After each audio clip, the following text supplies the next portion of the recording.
Thank you so much, Jenny, for the terrific insights. And I would like now to welcome to the stage the guest speaker for the roundtable. Please, the next speaker is Mark Walker. He will be moderating the session.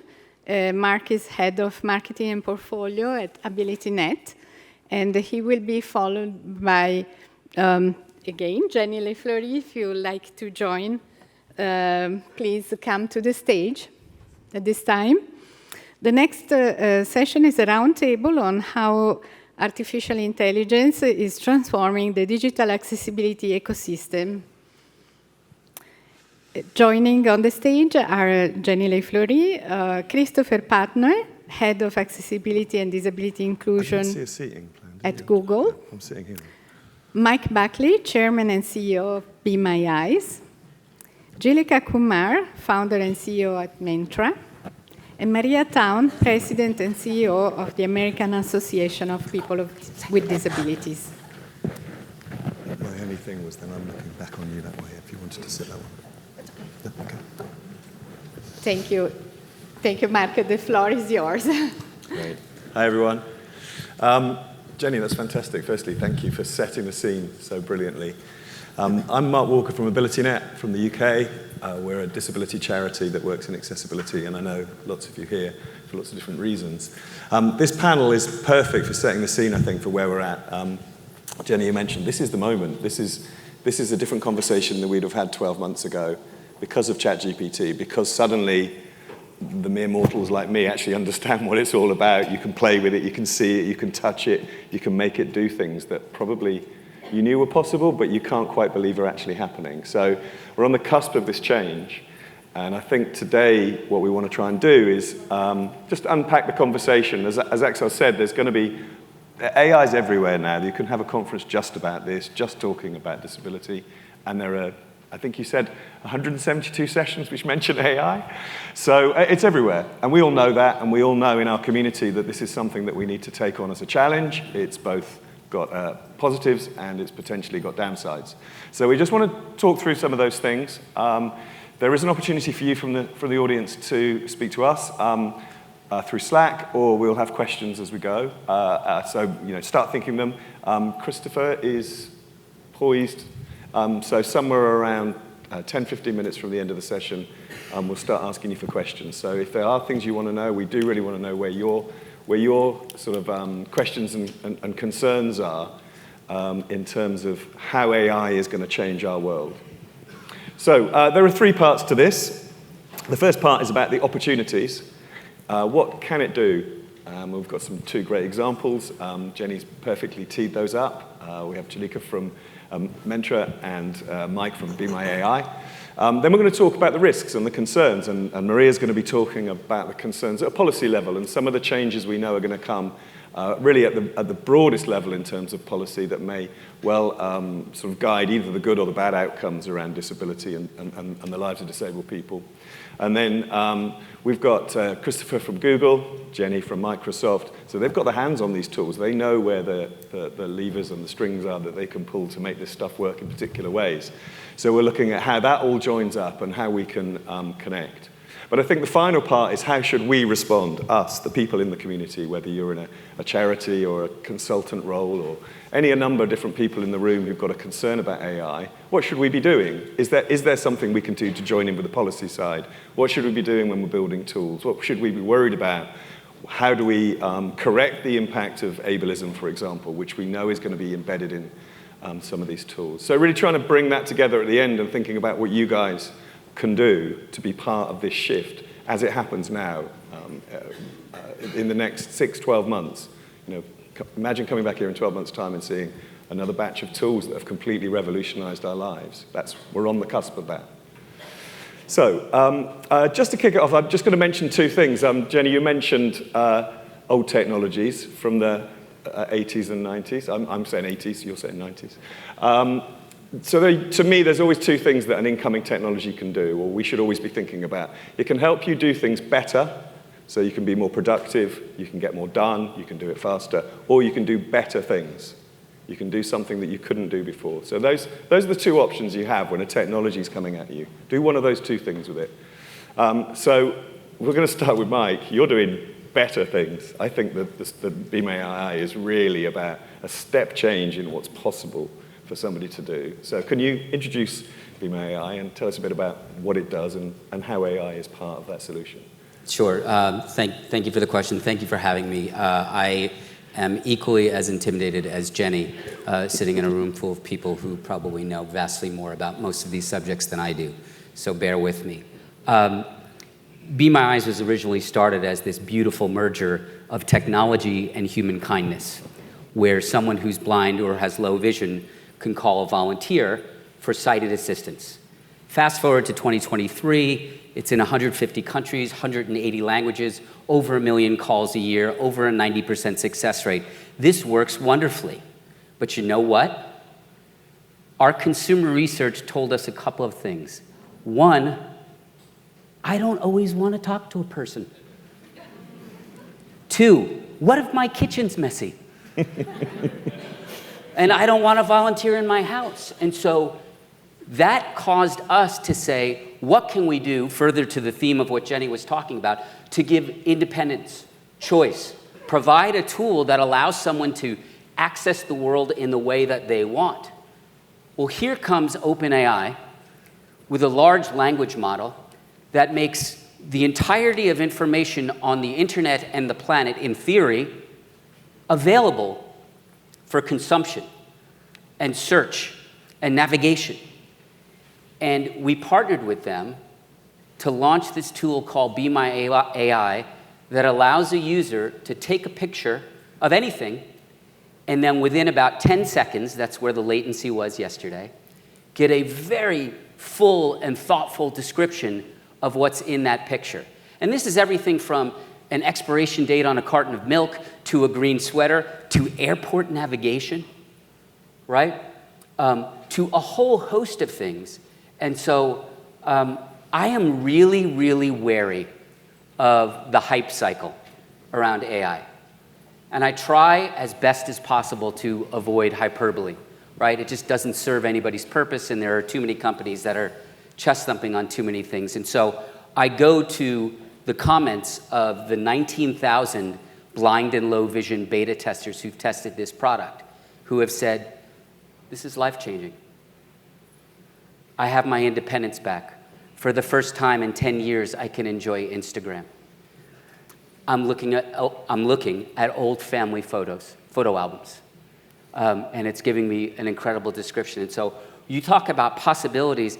The possibilities in theory are endless, and the power and the independence is in the hands of the blind and low vision community, which is what gets me incredibly, incredibly excited. And so I think where this goes, by the way, in the not too distant future is real-time video consumption. It's great to take a picture of something and it tells you what your environment is, but imagine if it's live, moving imagery and you can get real-time access to information in that environment. That's coming. It's really just a function of compute power. And I think Microsoft Azure and others are going to solve it. Google as well. Jenny will now tell me it's pronounced Azure, and so I'm incredibly excited about this. There's so much more to do. We should be wary of the hype, but the possibilities, I think, are limitless. And if you look back, because you're talking about this 12-month period, do you think you could see that coming? Was it? No. It's being in it and doing it that's made a change, presumably. It wasn't obvious how it was going to turn out. You need to be in it and doing it. I'm thinking about people in the room. How do I get my hands on this stuff and do it? You do it. Yeah. You don't find out by drawing it out in advance and then work it out. You've been on that journey. You've explored that stuff, and suddenly you're going, look, this is like magic.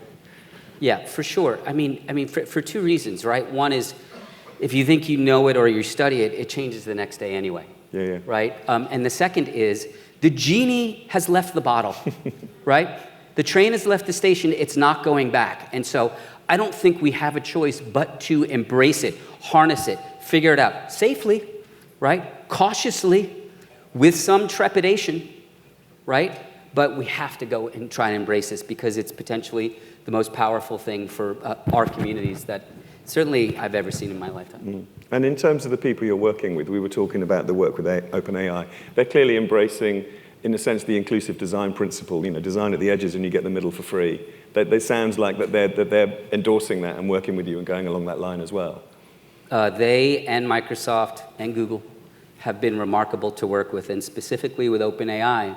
I'm sure it's happened with other technologies, but I've never touched those technologies. This is the first time I've had my hands on a piece of technology where the community of blind and low vision were in at absolutely day one, shaping it.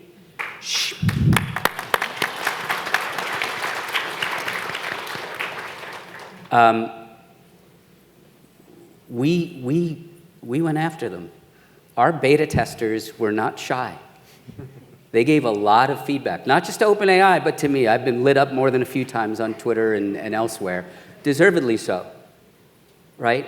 But the first stage of design was through people who are blind or have low vision, which I think is awesome. And our vice chairman, Brian Bashan, who is the head of the San Francisco Lighthouse for the Blind, and he said, it is imperative that our community bends this technology to their needs. And I think it's happening. Well, quite apart from the perfect example, I also think that's, again, back to the response that we all make to this. Get in there and do this, because that's how it's going to bend. That's the shape it needs. And looking back on other transformational technologies, maybe we didn't embrace it quickly enough. Maybe it happened and then we joined in. Whereas you're clearly at the vanguard of changing the way that OpenAI works, not just for those particular users. Yeah. Jellica, hi. Can you tell us about Mentra and the story behind what you're doing and how it works? Yes, so Mentra is an employment network for 1 in every 7 neurodivergents. Also, I must say, I'm so excited by how much change is happening in technology through my lifetime and then all these other years. It's so exciting. How we started, so my brother Vikram is a non-speaking or traditionally nonverbal autistic individual, and he first communicated actually at the age of 27. And it was through an accessible letterboard where through which he shared his first words. And what soon came after was incredible poetry. He started expressing that he wanted to himself feel fulfilled in a job and through employment. And that's sort of what inspired the founding of, well, there's 1 in every 7 humans worldwide who are neurodivergent with autism, ADHD, dyslexia, cognitive variation of the human brain, and that potential was not being tapped into in the workforce. And there's a 40% unemployment rate in this community, and wanted to build essentially this cognitively accessible job-finding platform that could empower neurodivergents to enter the workforce. And so we did just that. We have grown to over 40,000 neurodivergent job seekers across the country, as well as over 17 employers in the Fortune 500 world. And it's even more interesting because we actually have a 3-sided marketplace. So we have the job seeker, the employer, and then the service provider, which is, there's over 300 groups today on the platform that include university job coaches, voc rehab centers, career coaches, anyone that empowers the individual to get the job. And so we're sort of building this ecosystem in this community that's built with cognitive accessibility from the ground up, and making sure that no one is left behind in the job finding process. And speaking of AI, at this conference, one thing we're doing we're really excited about is leveraging AI to, for example, empower job seekers through a virtual job coach. So we've built Neuro that is helping with writing professional emails, helping with interview prep. Now, of course, we're not taking the human out of the process. There's still that whole job coaching ecosystem. However, sometimes you don't like to talk to a person all the time, and so maybe you can just ask AI to help me through the process and help me with professional etiquette, which, especially for a population that is highly under and unemployed, having those professional skills is not always common. And so, how can we reskill the workforce of the future to adapt to this evolving new set of jobs that are emerging with AI is something we're thinking about all the time. And so really excited to be here and all the learnings that we're going to have from this conference to improve and to collaborate. Cool. So you're sitting in the middle of the ecosystem, connecting out with all these different people.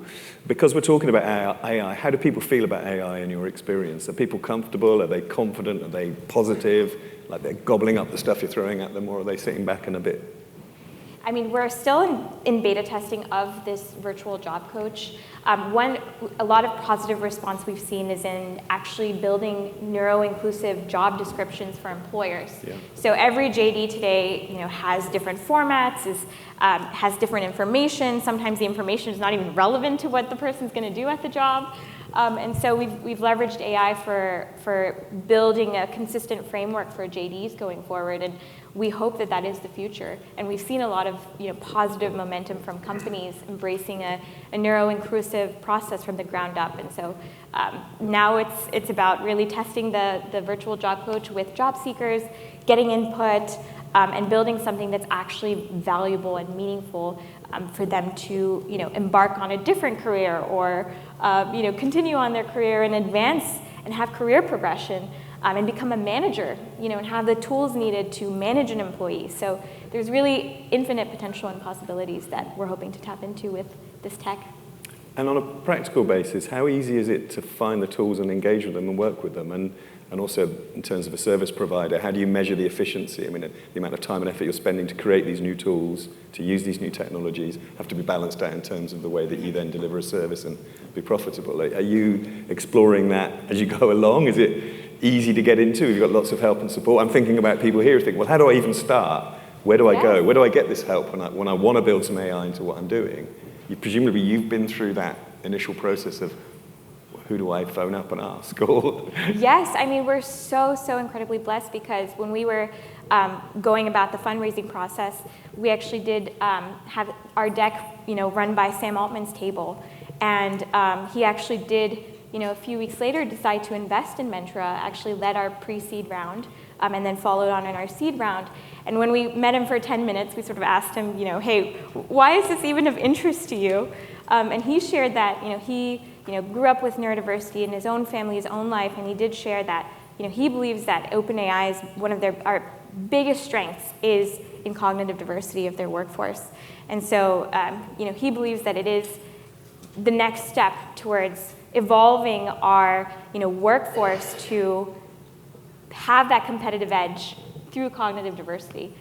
So, very excited and how it's successful. It's, we have Mentra.com. We just bought the domain name, and we're, we're accessible to everyone on, who has access to the internet, and I'm hoping to It's so leave an exciting. impact. Yeah. Absolutely. Fantastic. So we've had a couple of examples of how amazing it can be. Maria, I guess in a policy sense, there's all the caution that Mike mentioned. Can you tell me a bit about the work the organization does and then see where AI has started to slot in? Presumably quite quickly you've had to adopt policies and practices that relate to this subject. Yes. So the American Association of People with Disabilities is a national cross-disability civil rights organization that seeks to advance the political and economic power of the more than 60 million disabled people across the United States. It's a very big mission. And actually, we began to work on issues related to AI a few years ago. I just made my 4-year anniversary at AAPD. Thank you. And Jenny mentioned Henry Claypool, who works with us, and I remember in my first few months, I began talking to Henry about kind of my vision for what I thought the organization needed to do. And what I said was we need to be really focusing on the emerging issues. We need to be focusing on AI and privacy. And in the past few years, we have really centered a lot of our technology work around the role of AI in the lives of disabled people, its potential benefits, and its major risks and potential concerns. And because I'm here to talk about the concerns, one of the areas where we have really spent the most time is around addressing potential issues related to AI and employment, specifically in recruitment and selection of job seekers. Many major employers are now using AI-based tools to help them weed through the thousands of applicants they get for jobs. These tools use personality tests that center on really neurotypical ideas of what it means to be a successful employee. These tools use facial recognition, AI-based software that monitors things like eye contact. And if you are someone who is blind or low vision, someone who is neurodivergent, or someone who needs to look at notes as you're participating in an interview, you will be weeded out. These tools also monitor timeliness and how quickly you can complete questions. All of this data gets turned into a profile which tells the employer to hire you or not. And we see people get weeded out. The other issue, and I think that this is a huge question which we're still trying to answer, is what is the accommodation process for these tools? So there have been discussions about things like providing a notice and consent so that a job seeker can know that their application, their interview, their interaction is being judged by an AI-based tool. But the question is, well, once you know that's happening, what do you do, right?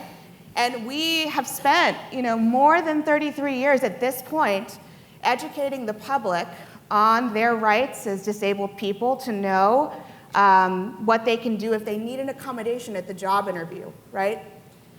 But what does it look like for these AI tools? And if the accommodation is to do a standard face-to-face interview, well, people are still biased.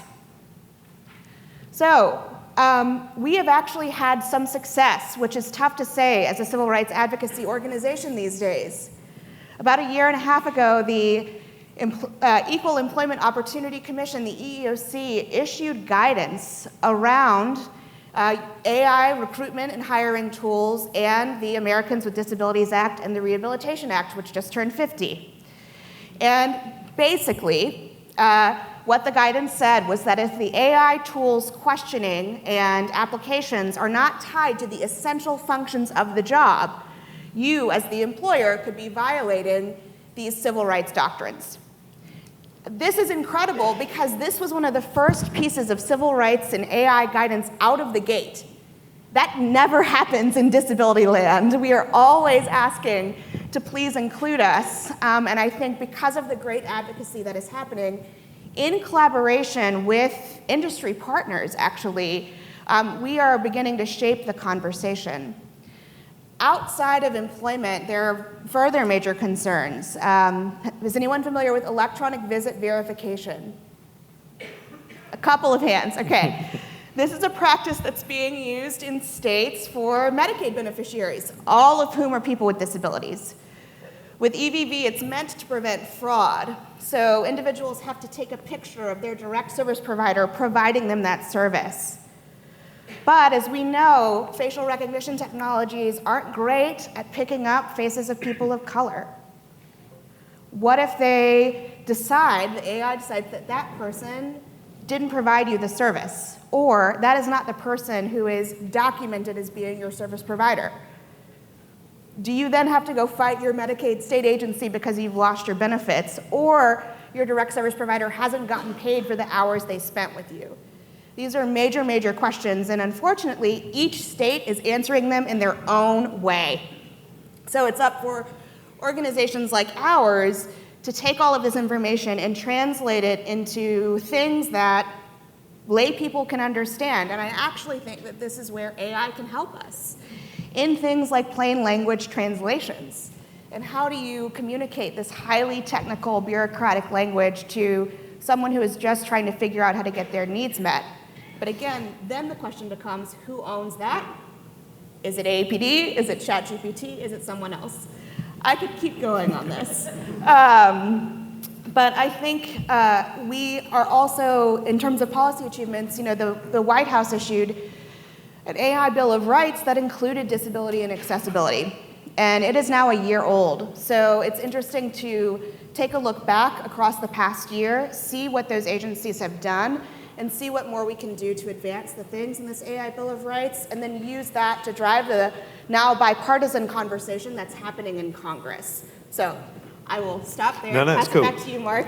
Well, I mean, Keep it's just the going. progress that you're describing there. I guess the question would be, again, from the audience, they're thinking about the separate advocacy groups or organizations we're connected to. How do you see their role in the next 12, 24 months? And clearly, you're creating that amazing overview there. But as you say, the problems are on the ground, really. The problems in day-to-day lives of people will be relating to that particular setting that they're working in. Are you seeing a groundswell of interest and activism from within the advocacy communities? Yes. I think there's a role for everyone to play, whether they're an individual, community-based service provider organization, or a national advocacy organization. I think as individuals, we need to get educated. We need to understand how these tools are being used in our lives, what's happening with our data, and we need to be able to determine for ourselves how we want our data to be used. As direct service providers, especially if you are working in the employment space, the kind of Medicaid direct service space, or even in like community integration, I will tell you, I recently had a restaurant use an AI chatbot to try to tell me if their restaurant was accessible. It did not go well. I asked the bot, is your restaurant wheelchair accessible? And it literally replied, yes, naturally, by federal law, we are ADA compliant. No. But, you know, even coaching someone like me, what prompts to put into my phone to get the information I wanted, right? That's something that needs to be happening. Yeah. And I think in states, again, like each state is figuring out a series of policies around how they're going to regulate this, from the places like California, which are trying to establish a statewide AI governance bill, to again state Medicaid and Social Security offices that are figuring out their own platforms. States like Pennsylvania, which use AI to make decisions around who can and cannot adopt children or whose families stay together, right? There's so much work to be done, and all of us have a role. And I think for groups that work with industry to promote accessibility, that is a continuing need, right? Whether or not the AI is biased, the question of the actual accessibility of the platform remains consistent. So we need to keep humans in the loop. We need to continue to push for basic accessibility, and we will need to, no matter how well the AI is trained, continue to push against ableism and push for greater representation of disability data in these large language models.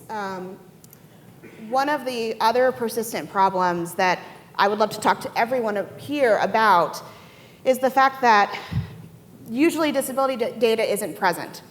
And when it is, we can look around this room and see how beautifully diverse and heterogeneous the disability community is. Even within disability types, and I'll use myself as an example, I have cerebral palsy. You could have 10 other people with cerebral palsy in this room, and we would all have different needs and, importantly, different preferences. We should be able to make different choices. What results with AI and disability data is that we all become a community of outliers. We can't have that happen. So how do we solve that problem? Should we ask Google? Yes. Hey, Christopher, you got 5 minutes. So, what does this look like? I mean, we were talking about your particular involvement in AI. Looking back to the first sort of touches, and as Jenny said, this isn't new. Some of the problems that Maria's describing, the same problems that we're used to every day, they happen to have a different flavor or different dynamic. But taking a starting point from your position within Google, and obviously please introduce yourself, where does this come to in terms of your particular role around disability?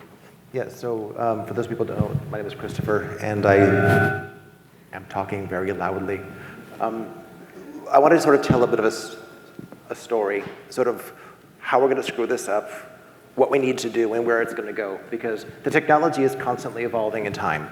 So one of the things I want to have us understand is that this technology is really raw and new, and we are constantly pushing the boundaries, and we have to push the boundaries to be able to create the future that we want. But when you're pushing boundaries, you're going to blow it. Mistakes are going to happen. So what I want to ask the community here, community leaders in this space, is realize that people are going to make a mistake and we're going to get it wrong. Anyone's going to get it wrong. And don't cancel, don't yell and scream and sue, yell and scream and help.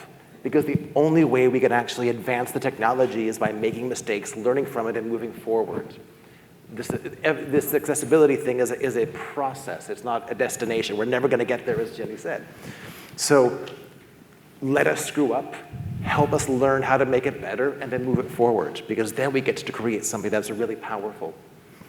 Two, one of the things that I've learned in this, sort of listening to this room and being back in the US, is much of this conversation is very US-centric.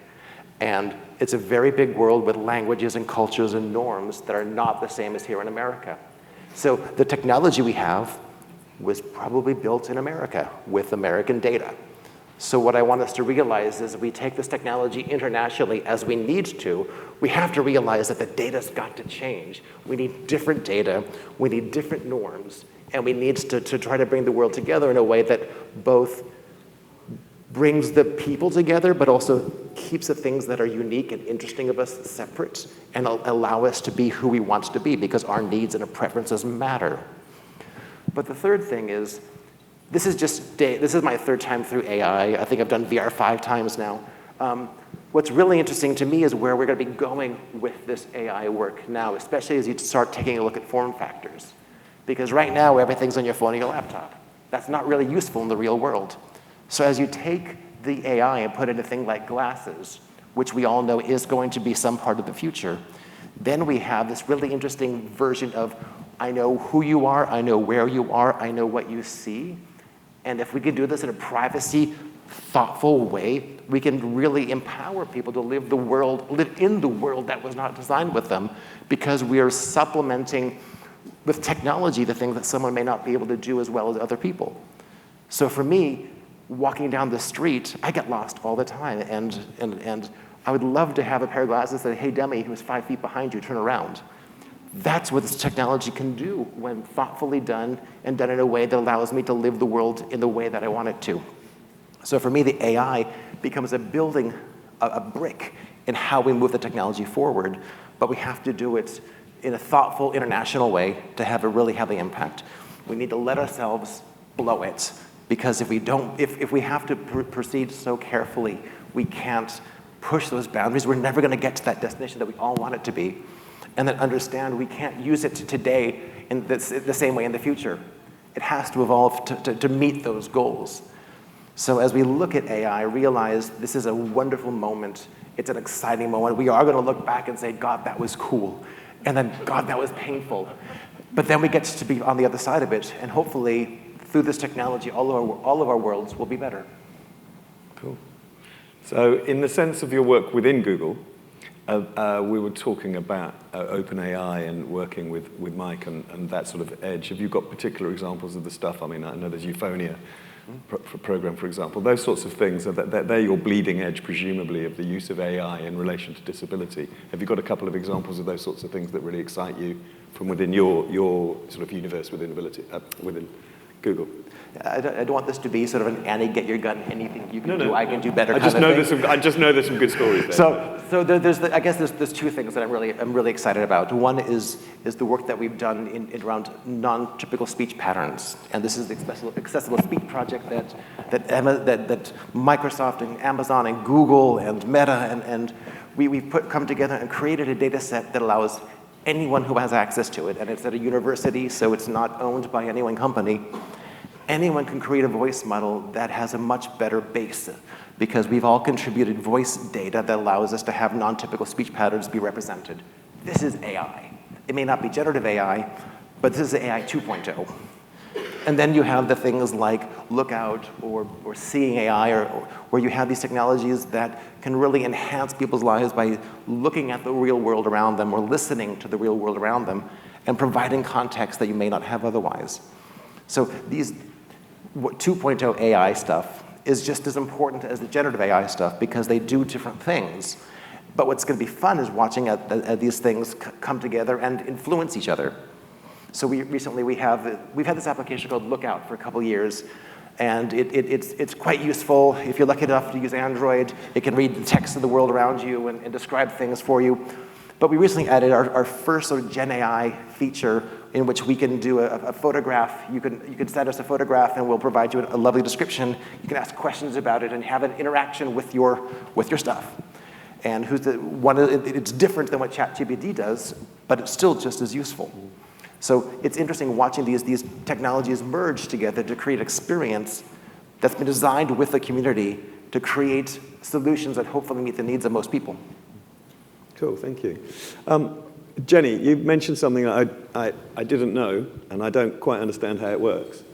You said, I think, that you put data into the model around disability, and I hadn't heard that before. And one of my questions from the outside is, if we're seeing large language models or whatever they might be called in the future, having biases in them and having because of where they're coming from, where the data's coming from, it naturally contains all of these sorts of biases.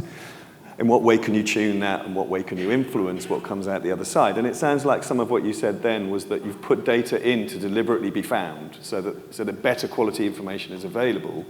But have I understood that correctly from what you said earlier? Yeah, no, it's a great. AI is based on data. So whatever words you call foundational models, large language, it's based on ridiculous amounts of data. And I think the real difference with this year is how much data it's based on. And who likes Harry Potter? Anyone? All right, Peter just has his hand permanently up over here. Peter Korn. I like to think of data as a Harry Potter library, and one of those like infinite data libraries where it goes up and up and up and up. And on the top, you've got all those books that you really shouldn't open and they're locked away. And they've got multiple spells on them. So if you open them, all tragedy happens. And you've got some that you can't even see because you're not privileged enough or you just don't have the right magical rights. That's how I imagine that. By the way, that's not a very technical description. I just want to be clear. But it's how I really visualize these language models. And at the end of the day, the books that we put on the shelf matter. Because whatever books you've got on the shelf are what the language models are going to be pulling back and giving in response. So the easiest, I think Maria said it kind of best, if we don't put the right data on the shelf, it ain't going to work for the edges of human and identity and preference. And so you've got to do this. So one of our earliest, several years ago, was making sure that if you're writing in Word, and you're talking about disability and you want to use terrible, miserable words to describe disability, which we all know some folks will try to use for bias reasons or lack of education, it was to actually make sure that the language models behind Word were actually saying, are you sure you want to use that? That's not a good word. Here's some different words that are way better and are not going to offend disabled people. That's the easiest, quickest example of that. I think where we're getting to now, as Mike said, is as we evolve from text to images and now video, is how do we make sure that that library includes images of canes, of every kind of scooter that exists, of every kind of hearing aid. It contains images and descriptions of those that are modern, that are relevant, whether you're in the US, whether you're in Nigeria, and so that you can pull them back off. So that is very, very instrumental. And who bluntly is going to add those books to the library? Disabled people. And so the biggest thing, listening to all of this, I'm sitting here kind of just an ask for all of us, do you have your employee resource groups, your disability communities trialing your tech? That's got to be the number one thing that we do. We've got to take that feedback in, and we've got to make sure those books end up on the library. It's hard though, right? Yeah. I mean, not easy. If there's a model that has, say, 7 trillion pieces of information in it, even if you have a repository of good data from a disability space that's several million pieces large, how does a few million or several million impact 7 trillion? So there's going to be a lot of iteration and a lot of turning of the dials to make sure that these models work in a way that is truly inclusive and truly accessible. It's not just as easy as just ingesting some data from various use cases, because this is everything what you're talking about in terms of the interview process or the screening process. Even if you get a little bit of data in there, it may not be enough to stop bias, to stop ableism. And so this is your point about human in the loop also, and making sure that we're testing these things. So anyway. And if I may, the one example that I think you beautifully called out is the Speech Accessibility Project. Who's heard of this? The Illinois University. Some of you? There's like 3 hands. Peter, go on. But Peter, where are you? He didn't raise his hand for this one, my gosh. He's busy. So this came from actually Steve Gleason. Folks know Steve Gleason from New Orleans, which I took a long time to learn how to pronounce. He has ALS, he uses eye gaze technology, he has his own personal voice that he uses, but he wanted to advance speech technologies, we all do, but every company was doing it in a very siloed way. And so at his gold ceremony, which happened at the Capitol just before the pandemic, there was really a call to action of just how could we work together to build data samples that would elevate and accelerate speech technologies for across, whether it's Down syndrome, cerebral palsy, ALS, whatever it may be. And it took us, 2 years to get that thing moving? Yeah. But it's the first time we've had a true partnership between 5 tech companies working together with an independent host to gather that data from the disabled community with the right privacy security protections that then would help us to accelerate the advancement of speech technology and speech recognition. It's a great model, I think, and we're still learning from that, right? Well, I think what would be really interesting, to your point, and you ignited a thought, the one thought I got for today, so we're lucky. It'd be really interesting if we were to have some kind of canonical disability data that all the different models can incorporate together, so we have a common view of what does it mean to be disabled. Because right now there's Bard and there's ChatGPT and there's Llama and there's all these private ones. We all have different data, so we're all going to get it wrong in different ways. So what could be neat, and maybe this is something we can talk about in the future, maybe we can come up with a canonical set of data relevant to AI around disability, so everyone speaks the same language. I think the interesting thing about that project is it stands out as being the only one you can think of that's like that. That's what's sad from the consumer point of view and the activist point of view, is you guys could have worked together on loads of other stuff. You've got a really cool project going on. But if these models don't converse and don't start reaching a point of consensus about what data they should have them and they've got them, then you're going to continue to have these silos where maybe one model's going to be more ableist than another towards blind people, and another one's more ableist towards deaf people, for example. That's a natural consequence of keeping them separate. That's tough. But there's people, there are countries and universities and businesses all over the world who's building it. So that's why having a canonical data set that can be contributed to internationally, that can be accessed internationally, it gives us the best chance of having a common experience. I'm saying that because I'm looking at the Slack questions here, and most of them are about what if the answer's wrong? That's essentially what. How do you stop it being wrong? What do you do if it's wrong? Totally. Mike, I wondered whether in your testing you came up with examples that you could refer to about, hey, we did this and we're seeing the bot came back with this. I mean, what sorts of stuff AI are you seeing? is not perfect. You talked about humans in the loop, and so the way we've designed Be My AI is that the user will always have an option to go to a sighted volunteer. We've put AI at the front of Microsoft's Disability Answer Desk, and it's answering, as Jenny said, 90% of the questions about complex Excel formulas, how to hard reboot my Surface tablet, whatever. It's answering about 90% of those questions, but what about the other 10%?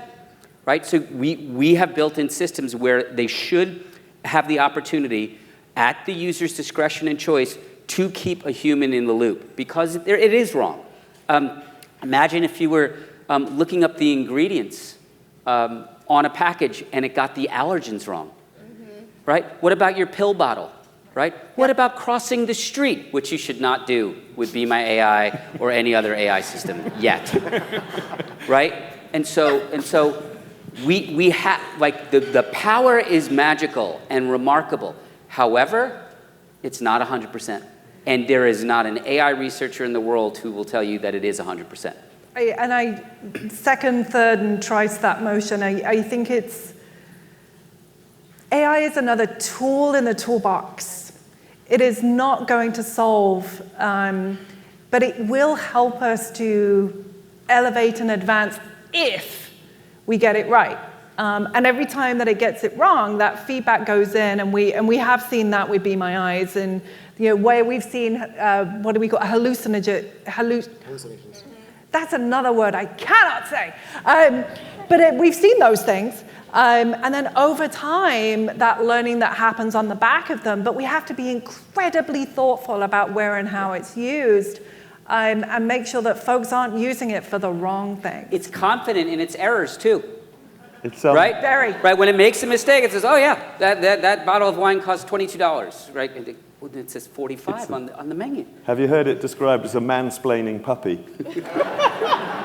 Which is perfect. We've got 5 minutes, and we haven't mentioned regulation. We've talked briefly when we were meeting up before about the EU. Is there a role in some sense for government to be trying to create solutions to these problems about the biases in the data that we're using underneath, and equally, presumably at the other end of it, in the applications and the way it's being used in different service areas that sort of impinge on people's lives? How do you see that changing now that you've got some of those building blocks in place? And also the international angle, of course, is equally part of that picture from your point of view in terms of looking at the US, but then equally in other parts of the world. I mean, I think there's a huge role for government, especially just to create a standard across the board for individuals, for organizations, and for companies. At AAPD, when we try to push companies to do something, sometimes we get great responses and they want to do the right thing even if they haven't been required to. But a lot of the time what we hear from major corporations is we're waiting to see what the government tells us to do. And this does not apply to anyone on this stage, though. And I know you said don't sue, but I will say lawsuits can help. And we saw that in, again, Pennsylvania, when an AI model decided that disabled parents could not keep their children, there was a lawsuit, and the individuals won, and that is going to require that state to rethink their system. So there is definitely a role for government and regulation, but I think even government, right, is trying to figure out what that looks like. And there's regulations, there's guidance, there's legislation, which probably won't happen for a long time. But we need standards that are applicable to at least everyone in the nation, and then of course, all the work happening in places like Canada and the EU. But my question for other countries is, I know where disability kind of stands in the AI conversation here in the US. I'm not sure where we're at in other countries. No. Well, because we've got 1 minute, I'm not going to tell you, because it will take too long. I think in the EU, there's lots of stuff happening there. There's an EAA session about the European Accessibility Act, and it feels to me, from coming from the UK outside the EU, that's where the action is in terms of that whole regulatory framework, and there's an AI component to that. But I think the impact and how quickly it will impact is a question. But so it is 29 and a half minutes past, so I am going to stop. So thank you so much, all of you, for sharing your ideas and your information and your knowledge. And thank you for the incredible questions. Thank you. Thank you very much, Mark. And again, a round of applause. There is a photo opportunity. Thank you. And now we can enjoy the networking break. There is an exhibitor showcase opening. It's a half an hour, 10:30 to 11, and then at 11 o'clock we will break into plenary parallel sessions.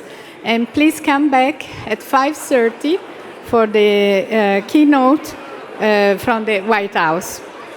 The exhibitor showcase, the networking break is presented by Tech for All. So please enjoy. Thank you.